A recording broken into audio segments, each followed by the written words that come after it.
तरफ जहां देश के अच्छे दिन का रोड मैप तैयार कर लिया, वहीं दुनिया में भी भारत की साख जमाने की पूरी प्लानिंग कर ली है। और इसी कड़ी में आज वो अपने पहले विदेश दौरे पर भूटान में हैं। सुबह करीब 11:15 बजे मोदी भूटान के पारा एयरपोर्ट पहुंचे, जहां उन्हें गार्ड ऑफ ऑनर दिया गया। मोदी भूटान के संयुक्त सत्र को संबोधित करेंगे। साथ ही भूटान नरेश, भूटान के पीएम और नेता विपक्ष से मुलाकात करेंगे। मोदी ने एक बड़ी रणनीति के तहत पहले विदेश दौरे के लिए भूटान को चुना है। ऐसे में पूरी दुनिया की इस दौरे पर नजर है।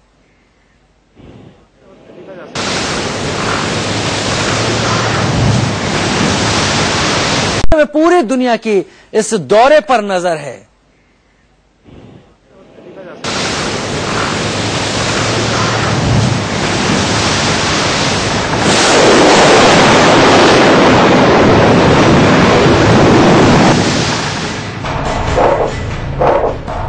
मोदी ने सुपर पावर का सपना दिखाया। ये सरकार सिर्फ वादे नहीं, इरादे लेकर के आई है। स्पीड और स्किल का मंत्र सिखाया। हमारी पहचान बन गई है स्कैम इंडिया की। हमारे देश की पहचान हमें बनानी है स्किल्ड इंडिया की। जल्द ही दनादन बुलेट ट्रेन दौड़ेगी।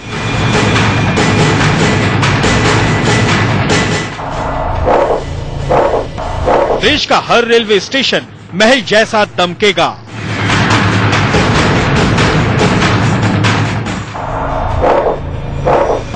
अब गंगा का पानी गंगोत्री जैसा चमकेगा।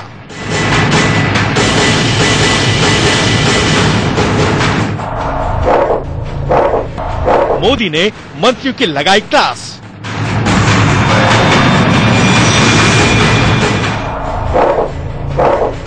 सरकार ने महंगाई पर बनाया सुपर प्लान।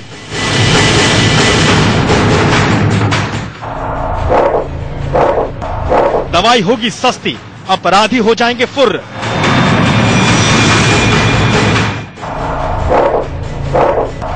विक्रमादित्य की रफ्तार से डरेंगे पड़ोसी मुल्क। आंख से आंख मिलाकर के बात करने का सामर्थ्य भारत की सरकार में है,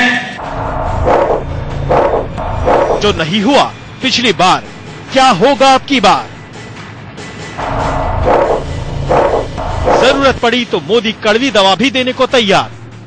बच्चा कितना ही प्यारा क्यों न हो, लेकिन अगर बीमार है तो उसको जरा कड़वी दवाई देकर के भी स्वस्थ करना पड़ता है। ये है मोदी की T20 सरकार।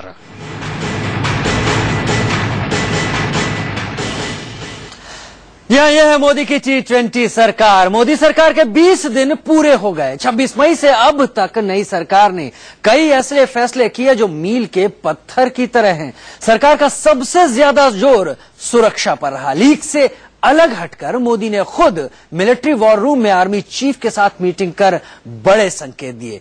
तो अब वो एक कदम और आगे बढ़ गए।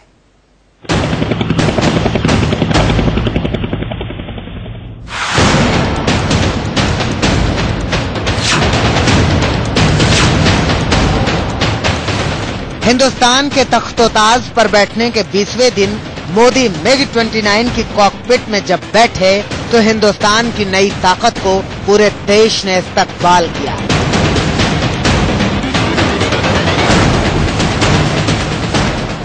मुस्कुराते हुए मोदी ने कैप फैलाकर यह जता दिया कि अभी तो चक्रवर्ती बनने की शुरुआत है।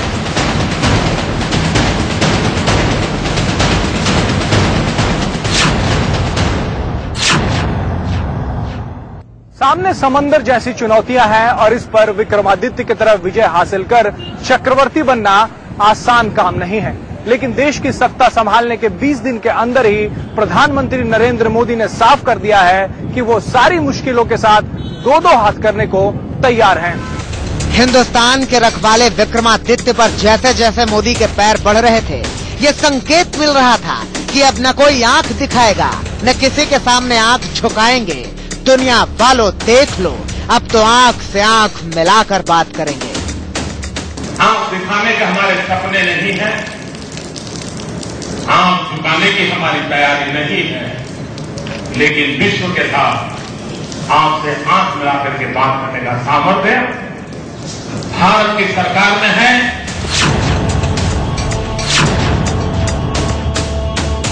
दरअसल मोदी की लिस्ट में देश की सुरक्षा सबसे पहले है। यही वजह है कि वो अब तक तीनों सेना प्रमुखों से मिल चुके हैं। नरेंद्र मोदी सेना की ताकत और उसके सामने आने वाली चुनौतियों को भी ठीक से समझ लेना चाहते हैं। मोदी की पूरी कोशिश है कि सेना का मनोबल ऊंचा रहे और सरकार इसके लिए हर जरूरी कोशिश करे। हो सकता है कुछ अच्छे और पवित्र कार्य करने का मेरा ही सौभाग्य लिखा हुआ है और इसलिए एक राष्ट्रीय स्तर का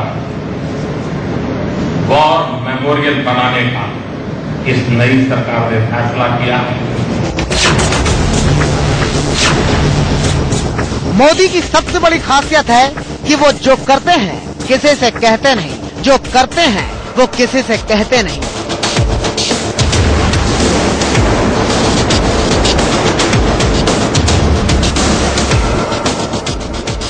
इसकी तस्वीर 13 जून को मिलिट्री ऑपरेशन रूम में दिखी।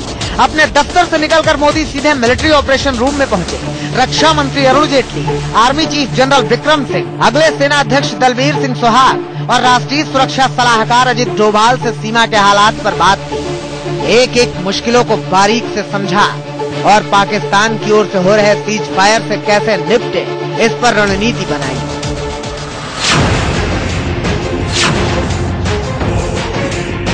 मोदी ने 3 सवाल पूछे। पहला, पाकिस्तान के सीज फायर तोड़ने का जवाब कैसे दिया जाए। दूसरा सवाल, पाकिस्तान को कितनी सख्ती से जवाब दिया जाए। और तीसरा सवाल कि किसी भी तरह के खतरे का सामना करने के लिए सेना की क्या तैयारी है। मोदी मिलिट्री वॉर रूम से बाहर निकले और रक्षा मंत्री अरुण जेटली जम्मू कश्मीर के दौरे पर रवाना हो गए। यही तो मोदी के काम करने का अलग अंदाज है। मोदी सरकार ने 20 दिनों के भीतर ही ये 2 टूक संदेश सब तक पहुंचा दिया है कि प्यार की भाषा का जवाब प्यार से दिया जाएगा और तकरार की भाषा का जवाब आर पार से दिया जाएगा। कैमरामैन शेखर विस्वाल के साथ राजेश कुमार, इंडिया न्यूज, मुंबई।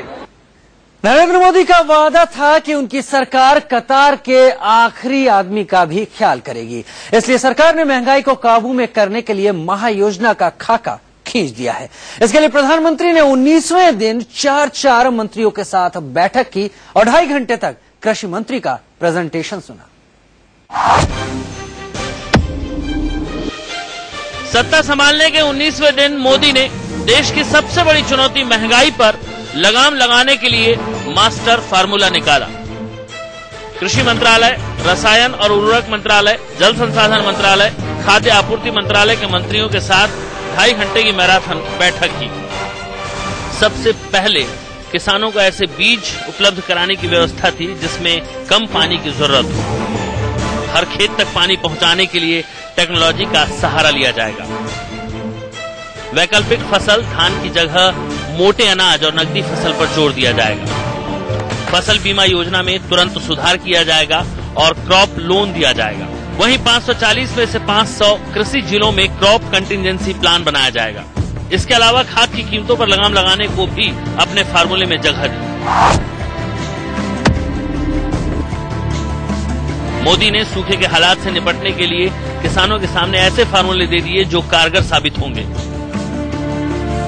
और उसमें 100 रुपए दाम हो गए थे प्याज के। वो इसलिए क्योंकि सरकार फेल होगी रिटेल को, होलसेल को और रिटेल को, दोनों को उसके ऊपर जो शिकंजा होना चाहिए था वो नहीं किया है। उन्होंने एक्सप्लॉइट किया, जिसको ब्लैक मार्केटिंग कहें, होर्डिंग कहें। जो सरकार अभी जो लग रहा है मोदी सरकार जो है उस पर अलर्ट है और अगर उस चीज को वो डंडा इस्तेमाल करे, मैं हर जगह बोलता हूं कि ट्रेड को डंडा चाहिए। हमारे देश में महंगाई बढ़ने का और कोई कारण नहीं है। इस बार बारिश कम होने के आसार हैं। जब तक मानसून अपना रंग दिखाए, मोदी ने मुकाबले के लिए कमर कस ली।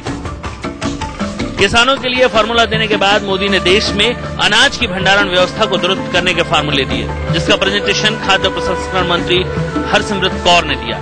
इसमें कहा गया कि गेहूं और चावल के भंडारण की व्यवस्था बाजार में होनी चाहिए। कालाबाजारी रोकने के लिए व्यापारियों की स्टॉक लिमिट बढ़ानी होगी। एमपीएससी एक्ट में बदलाव किया जाएगा, जिसमें अनाज, फल और सब्जी मंडी तक ही सीमित नहीं रहेंगे। देखिए, अगर जितनी सब्जियां हैं अभी हमारे फिलहाल इसको एक्सपोर्ट न हो, एक्सपोर्ट को अगर सरकार बंद कर देगी तो ये सब्जियां काम चलाऊ हैं और महंगाई को रोक सकती हैं। वहाँ से डायरेक्ट एक्सपोर्ट हो रहा है बाहर, वो माल नहीं जाए वहाँ पे तो यहाँ पे महंगाई कम हो सकती है, महंगाई कम हो सकती है। कृषि मंत्री के प्रेजेंटेशन के बाद मोदी ने ट्वीट कर कहा, लैब टू लैंड जैसे नए आइडिया कृषि को कितना मजबूत और किसानों के लिए कितने मददगार हो सकते हैं, इस पर हमने चर्चा की।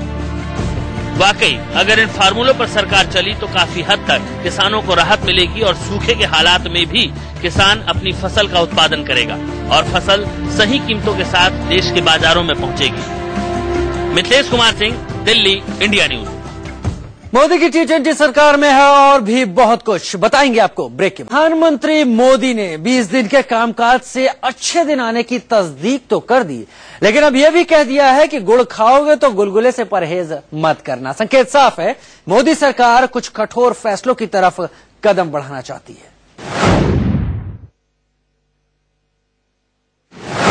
बच्चा कितना ही प्यारा कौन हो, लेकिन अगर बीमार है तो उसको जरा कड़वी दवाई दे करके भी स्वस्थ करना पड़ता है।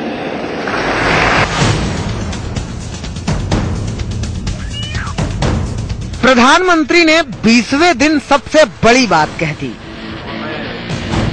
मोदी ने देश में अच्छे दिन लाने का वादा किया है, इसलिए लोग उम्मीदों के आसमान में सपनों की सवारी कर रहे हैं। इसलिए मोदी सावधान करना नहीं भूले। साफ कहा कि अगर सरकार से आपको बड़ी उम्मीदें हैं तो फिर आप भी अपना कंधा मजबूत कर लें, क्योंकि देश को आगे बढ़ाने की जिम्मेदारी सबकी है।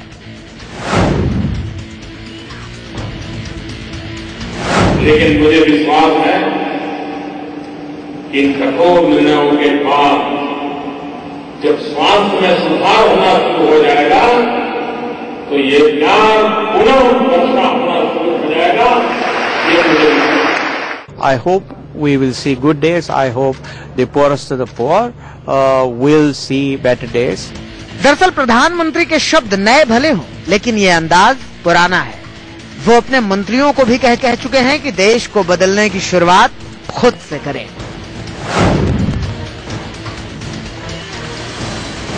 मोदी सरकार ने 20 दिनों के राज में पीएमओ से लेकर हर मंत्रालय में नए वर्क कल्चर की शुरुआत कर दी है। सरकार का हर मंत्री अब मोदी के एजेंडे पर अमल करने लगा है। सरकार की पहली कोशिश यह है कि काम को समय पर निपटाया जाए और इसमें किसी भी तरह की गड़बड़ी की आशंका को खत्म किया जाए। जो पिछला एक जो नारा दिया गया था चुनाव के समय में कि अच्छे दिन आने वाले हैं, अब ऐसा एक नारा कल ही मुझे सुनने को मिला कि मोदी जी आ गए, अच्छे दिन आ गए, मोदी जी छा गए। तो ये बहुत ही अच्छी बात है, अभी सब लोगों को अच्छा लग रहा है।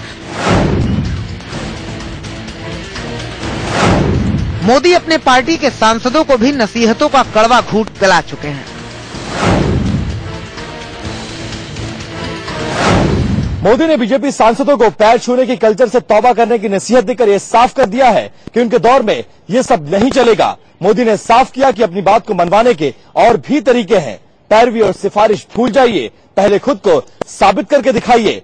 20 दिनों के राज में मोदी ने पार्टी से लेकर सरकार तक, ऊपर से लेकर नीचे तक ये संदेश पहुंचा दिया है। Vipin Choubey, India news.